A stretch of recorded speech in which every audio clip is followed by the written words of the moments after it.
आज फिर हम हाजिर हैं एक अहम मुद्दे पर बात करने के लिए। दरअसल जंग की आग में झुलस रहे मिडिल ईस्ट से राहत की बड़ी खबर आई है। गाजा में सीज फायर को लेकर इजराइल और हमास में सहमति बन गई है। बता दें कि यह सीज फायर 19 जनवरी से प्रभावी होगा।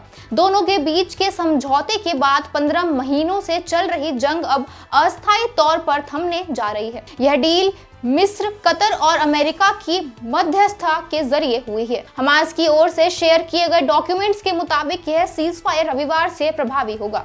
सीज फायर 3 चरणों में होगा। पहले चरण में हमास 33 इजरायली बंधकों को रिहा करेगा, जबकि इजराइल भी फिलिस्तीनी बंधकों को रिहा करेगा। यह सीज फायर 42 दिनों का होगा। सीज फायर के पहले ही दिन रविवार को 3 महिला इजरायली बंधकों को रिहा किया जाएगा। सीज फायर शुरू होने के 7वें दिन हमास 4 और इजरायली बंधक रिहा करेगा। इस तरह हमास हर 7 दिन पर इजराइल के 3 बंधकों को रिहा करेगा। वहीं सीज फायर के 6ठे हफ्ते में हमास बाकी बचे बंधकों को भी रिहा करेगा। इसके बदले में इजराइल अपनी जेलों में बंद फिलिस्तीन के कैदियों को रिहा करेगा। जिन जिन फिलिस्तीनी कैदियों को रिहा किया जाना है उसकी लिस्ट हमास ने नेतन्याहू सरकार को सौंप दी है। सीज फायर के दूसरे चरण के तहत दोनों ओर से सैन्य ऑपरेशन को अस्थायी तौर पर रोक दिया जाएगा। इसके साथ ही गाजा पट्टी से इजरायली फौजों को पूरी तरह से वापस बुला लिया जाएगा।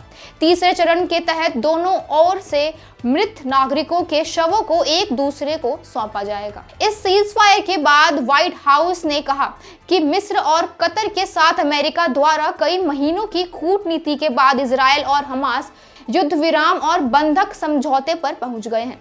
यह समझौता गाजा में लड़ाई को रोक देगा, फिलिस्तीनी नागरिकों को बहुत जरूरी मानवीय सहायता प्रदान करेगा और 15 महीने से अधिक समय तक कैद में रहने के बाद बंधकों को उनके परिवारों से फिर से मिलाया जाएगा। बता दें कि इजराइल और हमास के बीच ये युद्ध 7 अक्टूबर 2023 को शुरू हुआ था, जब हमास के लड़ाकों ने दक्षिणी इजराइल पर हमला कर 1200 लोगों की हत्या कर दी थी और 250 से अधिक लोगों को बंधक बना लिया था।